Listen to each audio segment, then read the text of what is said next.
Bienvenidos a Entre Líneas con William Herrera. En esta oportunidad vamos a conversar con María Teresa Segada Claure.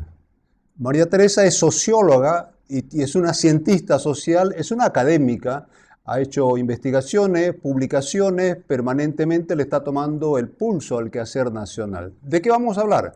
Vamos a hablar de los 3 años de gobierno de Luis Arce, vamos a evaluar sus altibajos, y después vamos a entrar un poquito a ver el tema de la división dentro del MAS y a ver hasta dónde esto puede afectar e impactar en la propia gobernabilidad. María Teresa, ¿cómo evaluarías, cómo resumirías estos 3 años de gobierno de Luis Arce? Bueno, un saludo cordial, estimado William, y también a tu audiencia, que sé que te siguen militantemente en los análisis. A ver, mira, yo creo que normalmente nos preguntamos cómo le está yendo a un gobierno o cómo le ha ido cuando está ya terminando su mandato, ¿no? Ya. Eh, en este momento estamos a 3 años de la llegada de Arce, pero han sido 3 años muy intensos y con muchos altibajos, como tú mismo mencionabas. Inclusive si uno abstrae los 3 años y vemos en qué situación y quién era Lucho Arce cuando llega al poder hace 3 años y uno ve al actual Lucho Arce presidente, encuentra grandes diferencias. Cuando Luis Arce llega a la presidencia, el país estaba sumido en una profunda crisis, no solamente económica por la pandemia y por los problemas que habían habido meses anteriores, sino sobre todo en una profunda crisis política. Y de alguna manera la votación por Arce, que fue muy importante, otra vez una mayoría absoluta a su favor, significó una especie de devolverle estabilidad al país. Además, recordarás tú que había muchísima expectativa en que Luis Arce, habiendo sido ministro de Economía del gobierno de Evo Morales, tenía las condiciones, digamos, técnicas, de formación, como para garantizar la estabilidad económica al país. De alguna manera, la apuesta por Arce el año 2020 fue en gran medida por este perfil del candidato. A ello hay que sumarle, obviamente, el apoyo que el MAS sigue contando hasta ahora. Podríamos decir que tiene una base social muy amplia, los errores cometidos durante el gobierno de Áñez, etcétera, pero en gran medida fue la apuesta por este perfil del candidato. 3 años después vemos un Arce que ha girado, es decir, ha dejado de ser prácticamente un técnico de gestión para convertirse en un político, porque en aquella época Arce era más un administrador de la economía, un hombre del partido de Evo Morales y que, digamos, acató una resolución que se había tomado en el partido de que él sea el candidato. Entonces estaba como cumpliendo con ese deber. Incluso los primeros meses de su gobierno, tú recordarás, no se valoraba la personalidad propia que él podía tener. Todos lo veíamos al presidente Arce como siguiendo la línea del jefe del partido, que era Evo Morales, y sin una personalidad política propia. 3 años después, tú ves una transformación profunda en Arce porque se ha convertido de ser un tecnócrata en un político, ha percibido que él puede disputarle este liderazgo al jefe de su partido y que podría realmente lograr una reelección y entonces empieza de pronto a explotar su capital político de líder del partido, de líder en este caso de una fracción del MAS. Entonces hay un cambio sustancial y a eso se acompaña su caída, digamos, en este perfil de resolver los problemas de Bolivia. Yo he visto hace muy poco muchas encuestas de opinión que han estado circulando en los medios de opinión en el país y lamentablemente lo que se percibe es una creciente incertidumbre en la gente respecto a cómo va a ser el futuro, o sea, el futuro económico. Cuando se pregunta sobre las preocupaciones de la gente, la principal preocupación es la crisis y esto, digamos, está acompañado de una suerte de falta de credibilidad en que el actual gobierno va a lograr realmente mantener al país a flote, a pesar de haber, digamos, logrado algunas conquistas, como por ejemplo la estabilidad del dólar en estos últimos meses. Sin embargo, ya hay un malestar en la población, una sensación de inseguridad, de escasez, de que están subiendo los precios. Entonces, ahí uno puede percibir este giro, ¿no?, que se ha dado en estos 3 años de gobierno. ¿Tú crees que han sido 3 años tranquilos y que posiblemente de aquí para adelante sea distinto? Yo creo que hay que mirarlo en distintos escenarios. A nivel social, creo que han sido 3 años más o menos pacíficos. Han habido, sin embargo, varias resistencias de sectores sociales, por ejemplo, a la aprobación de ciertas leyes a las que el gobierno ha tenido que ceder, pero ha mantenido una estabilidad social bastante relativa, pero en buenos términos, digamos, no hemos sentido esos momentos tan críticos de una crisis social. Sin embargo, creo que ha sido muy intenso el tiempo en estos 3 años de la crisis política. Es decir, si uno mira otra vez el más del 2020 y el más de hoy, tú te darás cuenta que ha habido una transformación muy grande en las posibilidades mismas de este partido. Entonces, lo que ha marcado quizás este gobierno de Arce ha sido lo político. Por una parte, se enfrascó en la persecución al principio de su gobierno a todos los involucrados en el gobierno de Áñez y que estuvieron en problemas durante los conflictos del 2019. Entonces tienes a Camacho en la cárcel, a la propia expresidente Áñez, a Marco Pumari, etcétera. Hay una serie de jóvenes también que participaron en esas movilizaciones y hoy están presos. Entonces, una buena parte de su gobierno se orientó a una especie de saldar cuentas, ¿no? Yo creo que al peor estilo del autoritarismo, pero lo hicieron, ¿no? Y bueno, un Ya. poco continúa esa línea de aplacar a los opositores. Y por otra parte ha tenido que enfrentar esta muy dura crisis al interior del MAS, que lo ha puesto en una situación muy difícil y no ya por una presencia opositora amenazante, sino por una presencia de una fracción de su propio partido que ahora es mucho más amenazante y peligrosa que cualquier oposición política. Enseguida hablamos de eso, Marité, pero volvamos un poquito, si puntualmente pudieras identificar algunas medidas positivas de estos 3 años, así que hubieran marcado realmente, que hubieran impactado. Bueno, mira, William, yo creo que lo más importante en estos 3 años ha sido, yo diría, hasta inicios de este año, que ha empezado a tambalear un poco la economía, ha sido lograr mantener esa estabilidad en los indicadores macroeconómicos en el país. A pesar del fuerte golpe que significó el COVID en todos los países del mundo, Bolivia estaba entre los países que mejor habría sobrevivido a este golpe que significó la pandemia y las medidas, ¿no?, de restricción. De alguna manera nos veíamos a Bolivia como un país privilegiado en relación a los países vecinos, por ejemplo, que habían experimentado procesos de subida de precios, de escasez, de problemas económicos. Creo que el gobierno de Arce en ese sentido logró, digamos, recuperar esa confianza de la población en la efectividad de la gestión. Por otra parte, también al mantener este perfil tan claro que tiene el movimiento al socialismo en relación a sus sectores sociales, ha logrado negociar con relativo éxito problemas sociales o demandas sociales, por ejemplo, de los gremiales, por ejemplo, de los cooperativistas mineros, y no digo que son soluciones positivas necesariamente para el país, pero digamos han logrado aplacar esta posible amenaza social que iba a ocurrir en el país.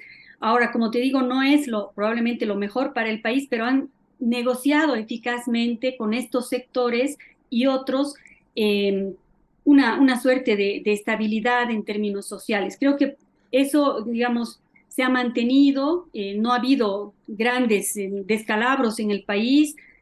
Sin embargo, yo creo que, bueno, de los puntos positivos podría decir eso, ¿no? De los Y negativos, también, mira, me parece positivo también que Arce ha establecido y ha consolidado este liderazgo político que necesita cualquier presidente.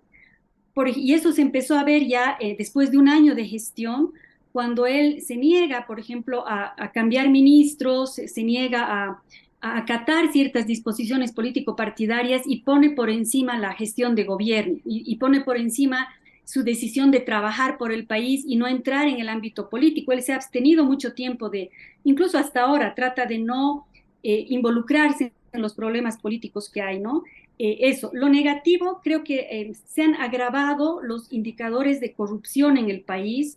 Hay muchos problemas de inseguridad ciudadana que no se están pudiendo contener y que uno siente que se pueden agravar realmente hacia el futuro. Por ejemplo, el control de los sectores irregulares de la economía, como el contrabando, el narcotráfico, los avasallamientos de tierras, son los factores que han generado mayor inquietud en la sociedad boliviana ante esta aparente no capacidad, digamos, del Estado de poder ejercer un control sobre estos sectores que hacia el futuro pueden ser un peligro muy fuerte para la democracia en general. Y que se hubiera postergado la elección de las autoridades judiciales. Correcto, no es responsabilidad directa del gobierno, digamos, pero sí ha habido un involucramiento del Ministerio de Justicia, por ejemplo, en este tema y afecta evidentemente a la gestión de gobierno. Claro que esto tiene más que ver con la correlación de fuerzas al interior del legislativo, que es otro órgano del Estado, y de el propio derrumbe del sistema judicial, que tampoco depende, digamos, necesariamente no es responsabilidad del gobierno, pero evidentemente desde hace ya muchos años en Bolivia no hay esta división de poderes deseada que hay en democracia. Estamos muy conscientes los bolivianos que el poder ejecutivo tiene un control sobre el poder judicial, sobre el órgano electoral y sobre también con su mayoría parlamentaria hasta hace poco tiempo. Entonces, no hay esta necesaria distancia entre los órganos del Estado. El órgano judicial ha sufrido probablemente sus peores años y claro, yo no sé, no estoy segura de que las elecciones judiciales hubieran sido una solución para esto, pero si vamos a tenernos al cumplimiento de normas, es muy preocupante lo que está pasando en el país. ¿Qué va a pasar cuando estas autoridades que han sido electas hace 6 años cumplan sus funciones?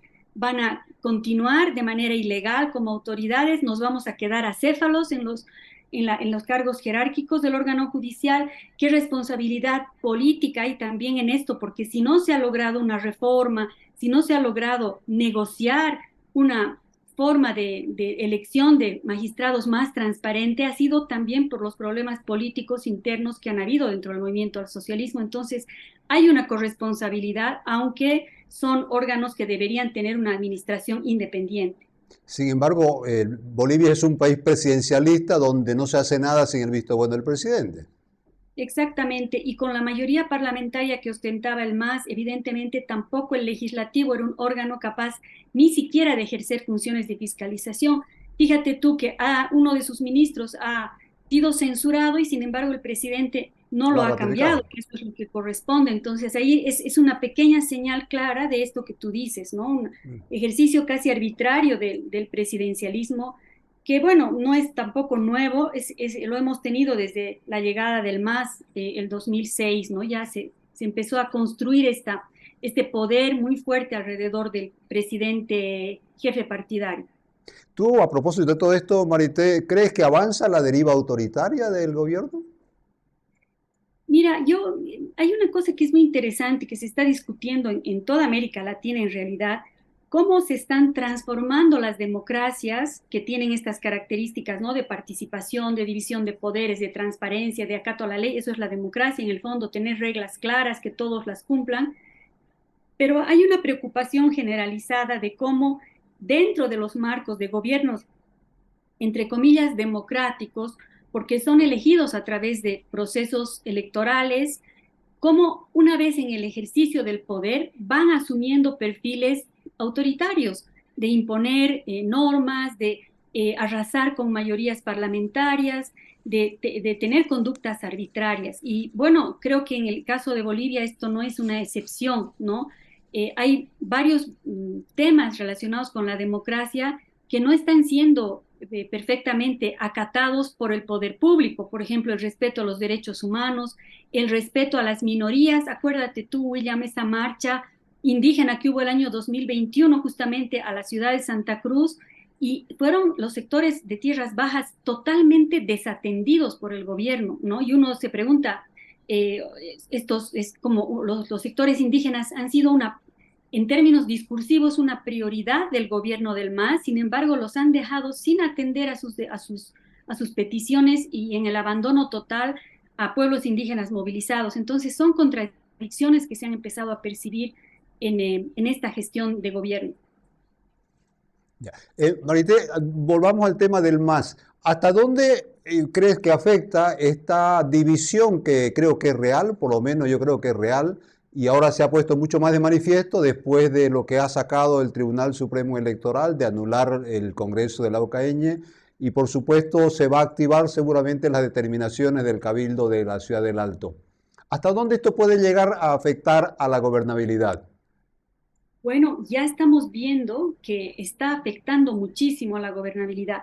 Para comenzar, yo también estoy ya convencida y no creo que nadie ya piense lo contrario de que esta es una verdadera división al interior del MAS. O sea, no es como se percibía de repente al principio, que era una especie de disputa artificial para luego unirse y lograr esta votación o nuevamente arrasadora en el país.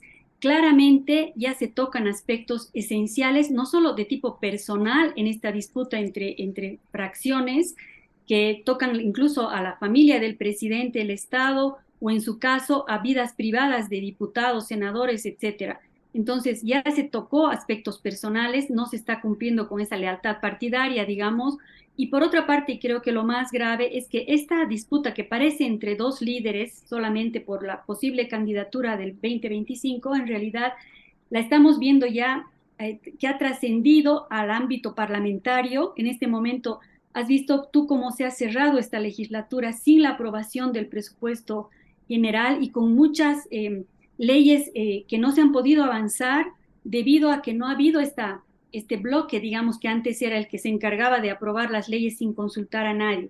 Entonces ha trascendido ya a un nivel de ingobernabilidad en ese sentido, pero además ha penetrado a las bases sociales del MAS. Hay sectores sociales enfrentados y justamente la realización del Congreso por un lado y del Cabildo por el otro en la ciudad de La Paz ha mostrado claramente las fisuras que hay dentro de la CSUCB, dentro de los interculturales, las Bartolinas, o sea, ha penetrado a la sociedad, a estas bases populares, digamos, que son el sustento del movimiento al socialismo. Es una fractura muy fuerte, puede llevarnos a una verdadera confrontación social, pero sobre todo a la inviabilidad en la capacidad de gobernar del presidente. Uno de los diputados hace un par de días decía incluso que si esto continuaba así, hasta podía hablarse de una posibilidad de adelanto de elecciones o de buscar una solución más radical porque era imposible, está inmovilizado el Ejecutivo en este momento por este problema que ha sucedido al interior del movimiento al socialismo, que claro, se convierte en una oportunidad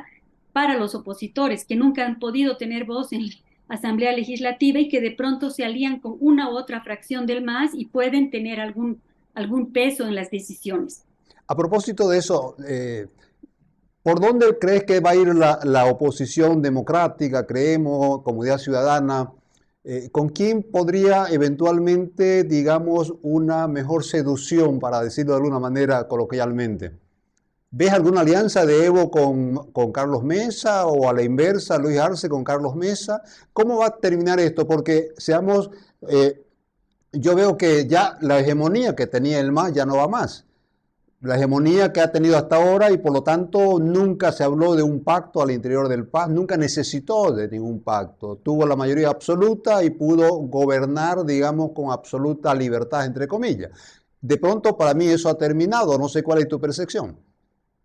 Claro, ya no hay más este bloque hegemónico, monolítico que teníamos en el MAS de los 14 años de Evo Morales, pero fíjate, William, que esta división del MAS, estas discrepancias internas, por el lado positivo también pueden ser vistas como buenas noticias para la democracia, porque nos ha permitido visibilizar que dentro de ese gran bloque que era el movimiento al socialismo, fusionado o cohesionado alrededor de su líder en ese momento, en realidad contenía una serie de contradicciones y voces disidentes, pero que no tenían la capacidad de expresarse.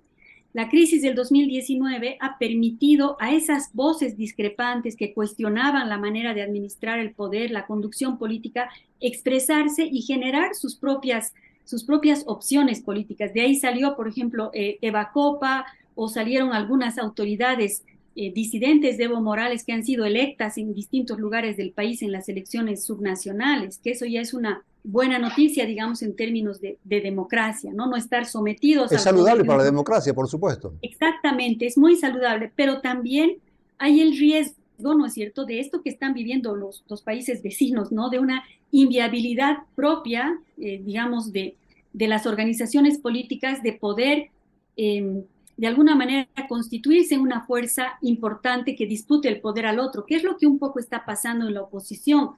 Si tú abstraes al MAS del análisis, ves una oposición totalmente fragmentada.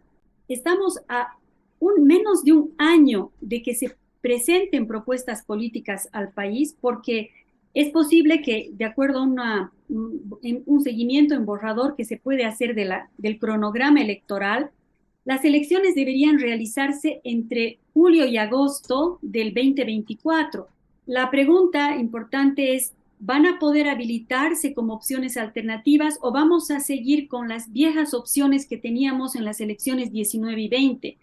Estamos hablando de Carlos Mesa con Comunidad Ciudadana. Camacho está en la cárcel, creo que no tiene opciones, obviamente, pero digamos de algún líder que ya participó en elecciones como Samuel Doria Medina, quizás, o Tuto Quiroga, que tienen posibilidades de aliarse con partidos que están habilitados. Sin embargo, no percibimos hasta ahora una posibilidad real de una alianza política o de un partido opositor que pueda disputarle al movimiento al socialismo el poder. ¿Qué nos trae de novedad este proceso? Eso ya no es novedad. La oposición se ha movido en esa nebulosa desde el 2005. No ha podido articular una respuesta al país, digamos, coherente, consistente y que seduzca al electorado. Entonces, tal vez una propuesta o lo novedoso, decía, de esta elección viene de las filas del MAS, esta división probablemente de candidaturas. No sabemos todavía, yo no me animaría a decir cómo va a terminar o quiénes serían los candidatos o el candidato, pero podría, digamos, abrirse alternativas, incluso como tú dices, de alguna alianza posible con alguna línea opositora más o menos afín seguramente con el MAS, porque tampoco vamos a cruzar de nuevo los ríos de sangre como el año 1989, ¿no? Pero abre sí, sin duda, un nuevo escenario que hay que ver cómo se va a ir configurando en los próximos meses. ¿Tú crees que puede reinventarse el MAS después de esta crisis? ¿O es el final del MAS? O por lo menos el principio del final. Mira, yo creo que el MAS, como proyecto político, como bases sociales, como posible aspiración de ciertos sectores sociales del país, no está agotado, ¿no? Claramente este bloque popular, campesino, etcétera, que se formó, todavía persiste y tiene opciones políticas. El problema en el MAS es de la conducción política, es decir, quién va a ser el líder que va a conducir a esas bases sociales buscando una reunificación. Aparentemente no hay esa posibilidad. Arce tiene sus propias bases sociales, se han visto claramente en el Cabildo. Evo Morales tiene sus propias bases sociales, se ha fracturado el movimiento. Una tercera opción no se vislumbra como posible, digamos, que unifique o reunifique al MAS. Se ha estado hablando de Andrónico Rodríguez, por ejemplo, pero al parecer no tiene él la capacidad representativa de todo el partido. Entonces, como proyecto de sociedad, digamos, si vale el término, porque está en duda también a dónde estaban conduciendo al país, ¿no? En estos 14 o 16 años en el poder, pero hay una expectativa social todavía importante, una apuesta, digamos, a este proyecto popular o étnico popular que ha significado el MAS. Creo que esto no se ha agotado. Peor aún si desde la oposición no hay nada que le haga frente y que le dispute ese electorado al movimiento al socialismo. No toda la oposición aparece más bien alineada a una postura más conservadora. No hay, digamos, un juego político interesante en relación a estas bases que podría ser muy importante en este momento. Por ejemplo, es una oportunidad para la oposición poder disputarle ese voto al movimiento al socialismo, pero no veo que lo estén haciendo, no hay un candidato que esté acercándose a esos sectores sociales. Entonces, el MAS, con todo, es posible que vaya seguramente como posibilidad con dos candidaturas y juntas van a recoger ese electorado que está, digamos, todavía muy adherido a ese proyecto. Ahora, el gran problema es que se van a inviabilizar mutuamente. Yo no veo posible que después de la elección se unan y vuelvan a hacer un partido cohesionado. Eso ya es imposible, ¿no?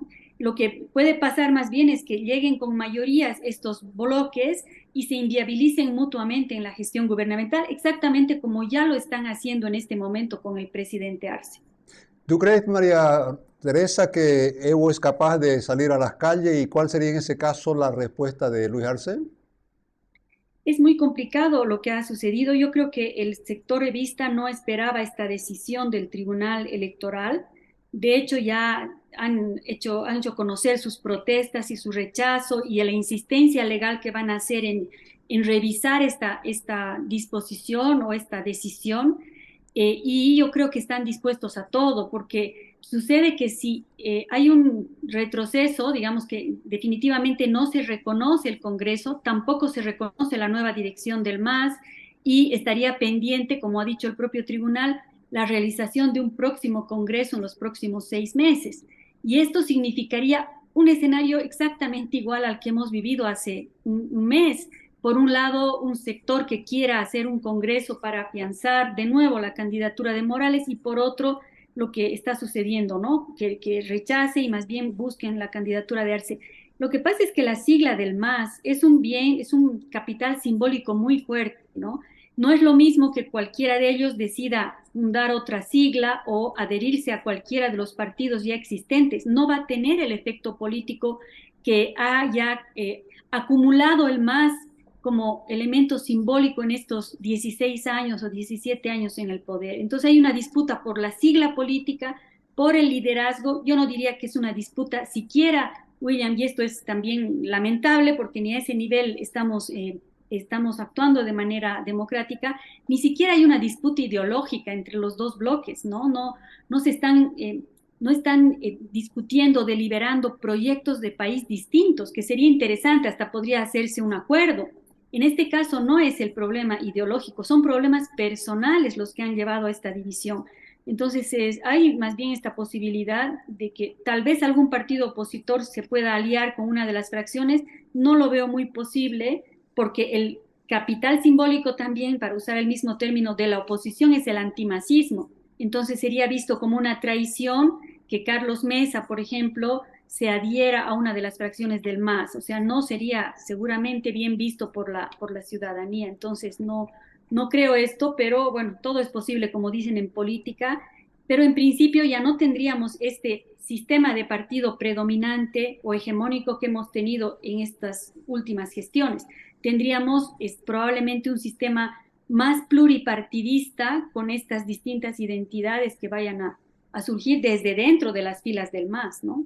Ya. La sigla se ha convertido en un trofeo político. Ahora, la última pregunta, María Teresa, se nos fue el tiempo. ¿Quién gana, quién le gana a quién? ¿La sigla se queda con Evo Morales o cree que se la va a apropiar Luis Arce? Es muy interesante lo que preguntas porque lleva a dimensiones distintas de análisis. Hay una dimensión jurídica, que es la que está ahora en juego, ¿no? Bueno, Arce no está con la antigüedad suficiente inscrito en el partido, ese es un argumento jurídico, por lo tanto, él no puede ser candidato del movimiento al socialismo ni jefe del partido, ¿no? Eso por un lado. Entonces, por un lado están utilizando, o lo que el MAS decía ayer, ¿no? Que va a acudir a una serie de demandas jurídicas para impugnar a la decisión del Tribunal Electoral. O sea, por un lado hay argumentos jurídicos, pero como tú sabes, a veces lo jurídico se acomoda a lo político, ¿no? Sí. Pero la otra dimensión de análisis es justamente la política, ¿no? O sea, aquí en la correlación de fuerzas, ¿quién va a ser más propenso a quedarse con la sigla del movimiento al socialismo? Me ha parecido que ha habido por momentos un desprendimiento de Arce respecto de la sigla, porque incluso se hablaba de que él podría participar con un partido como el PS1, por ejemplo. Sí. Ya creo que están un poco a destiempo ya para habilitar una nueva sigla, tal vez podrían hacerlo en alianza con alguien, pero ya no tiene el efecto simbólico político que tiene la sigla del MAS, por ejemplo, entre los sectores sociales, ¿no? El MAS es su bandera, tiene todo un artefacto cultural alrededor construido con la huipala, con los colores, que no es fácilmente sustituible. Entonces, sí creo que es importante quién se va a quedar con la sigla. Me da la impresión de que Evo Morales está peleando justamente por eso, por ser el candidato con la sigla, pero al otro lado, no te olvides que está el Estado. Y el Estado, el poder que te da el Estado en términos de manejo de recursos económicos, sociales y políticos es muy fuerte y tal vez Arce va a movilizar recursos de todo tipo del Estado para poder lograr de alguna manera quedar ellos con la sigla, pero hay estos obstáculos jurídicos que también han sido el argumento para rechazar el cabildo de Laucaeña, ¿no? Que no se habían registrado correctamente los que ahora son parte de la dirección. Entonces, es complicado y aquí creo que, bueno, los asesores jurídicos se van a tener que mover muy bien en los dos bandos y veremos al final cómo termina esto. No está muy claro. Mi percepción es que no ha habido reforma o elección judicial precisamente esperando este momento. Parece que el gobierno quiere, de alguna manera, estas disputas políticas trasladarlas al ámbito judicial, donde aparentemente tiene mejor acogida que Evo Morales por el momento, pese a que las autoridades fueron designadas por Evo Morales. Sí, es impresionante y eso es una mala señal también para la democracia, como ámbitos de decisiones que tendrían que ver con el legislativo o que tendrían que ver con lo político inclusive, están permanentemente, si tú te fijas, William, trasladados al ámbito judicial. Sí. Parece que el Tribunal Constitucional se está constituyendo en una especie de suprapoder que finalmente da la última palabra.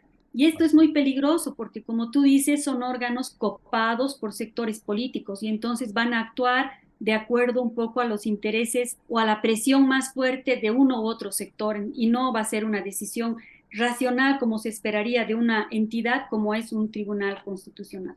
Interesante. Te agradezco, María Teresa, la diferencia de haber conversado con nosotros. Un Un gusto, pues un abrazo. saludo cordial. Gracias.